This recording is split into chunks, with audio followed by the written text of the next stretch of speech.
Olá pessoal, sejam bem-vindos a mais uma videoaula do GTMate. Continuando aqui o assunto das progressões geométricas, hoje nós vamos falar sobre a soma dos termos de uma PG infinita.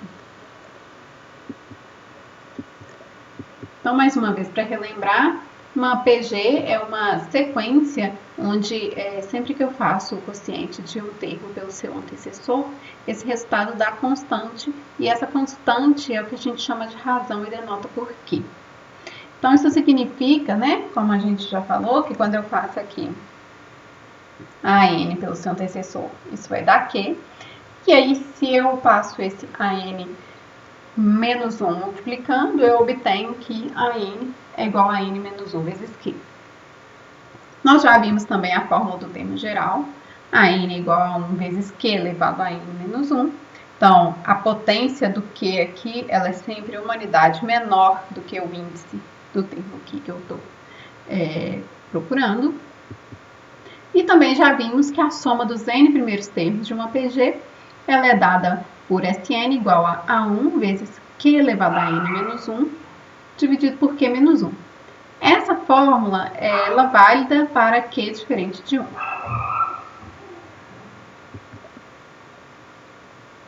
Agora a gente quer obter a soma dos termos de uma PG infinita. Então, vamos, por exemplo, olhar para essa PG, cujo termo geral ele é dado por AN igual a 1 sobre 10 elevado a N. Então, para N igual a 1, eu vou obter A1, que é igual a 1 sobre 10, que é o mesmo que 0,1. Para N igual a 2, eu tenho o meu A2, que é 1 sobre 100, que é o mesmo que 0,01.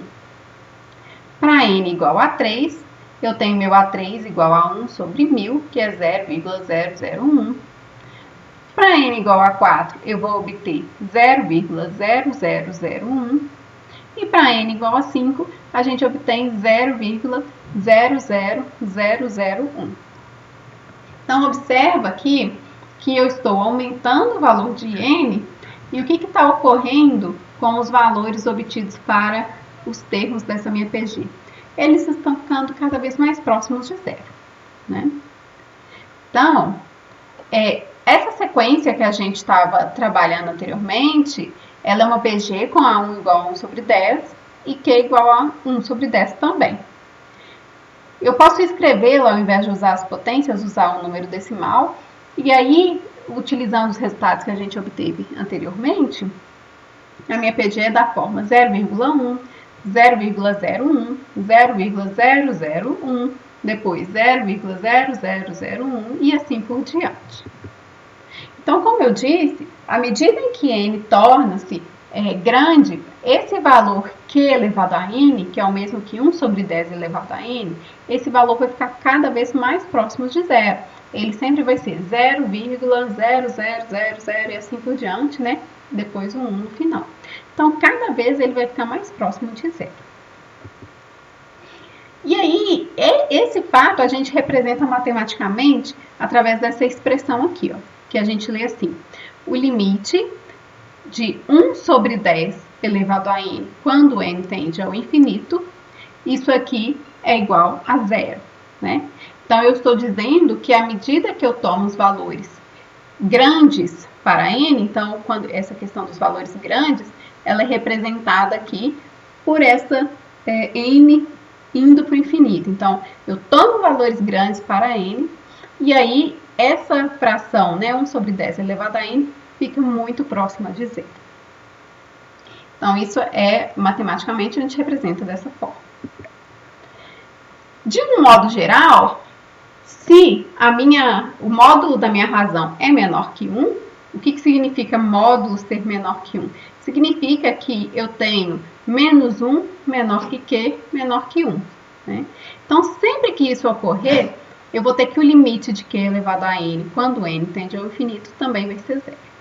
Então, nós fizemos um exemplo aqui, considerando Q igual a 1 sobre 10, e aí a gente calculou,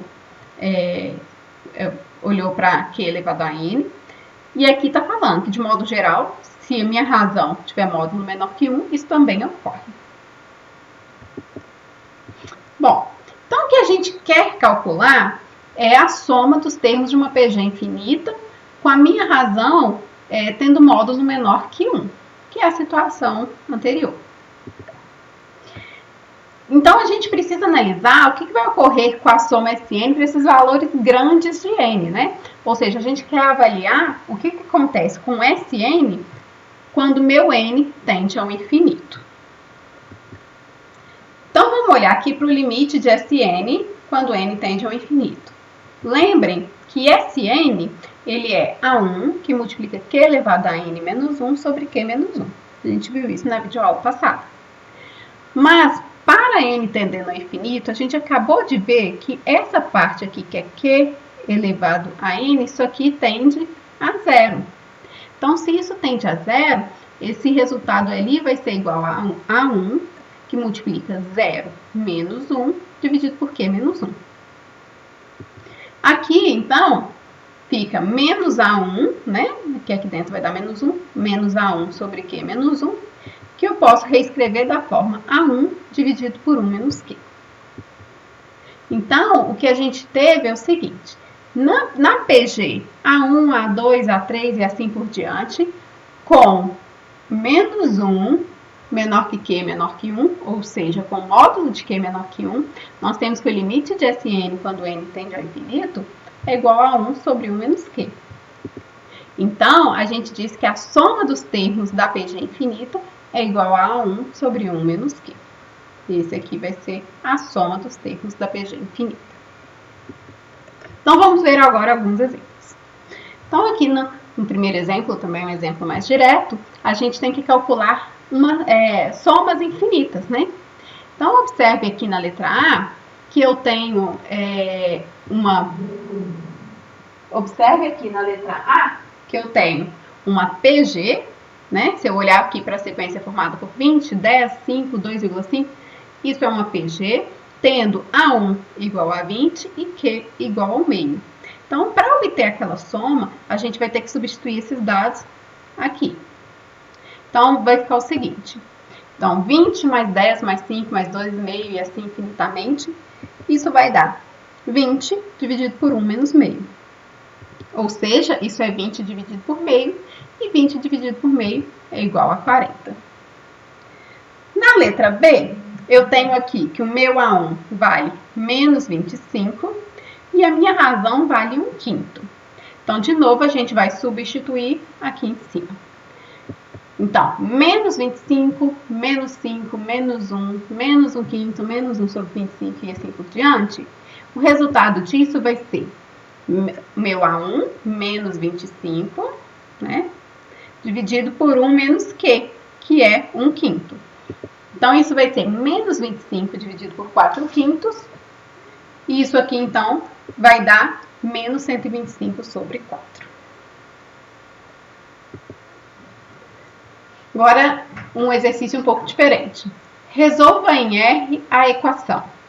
Então, eu tenho uma equação aqui que ela é uma soma infinita, né? Quando eu olho para esse primeiro termo aqui dessa igualdade, isso aqui é uma soma infinita.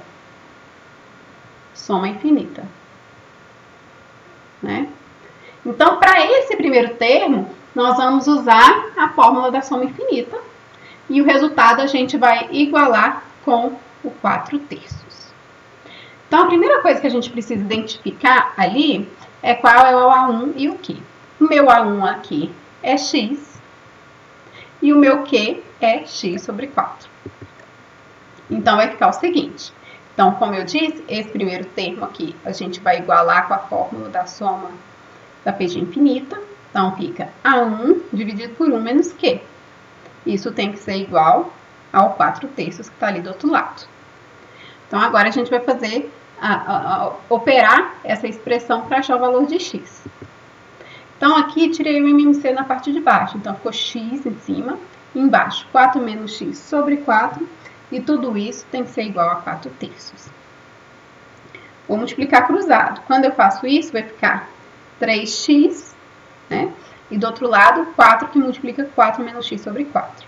Eu vou simplificar, e simplificando, então, vai ficar 3x igual a 4 menos x, passando o x para o outro lado, 4x igual a 4, logo x é igual a 1. Bom, então aqui a gente resolveu um exercício um pouco diferente, que é uma equação que envolve uma soma infinita. E aí a gente tem que achar o valor da minha incógnita. Então a gente finaliza aqui mais essa videoaula. Até mais!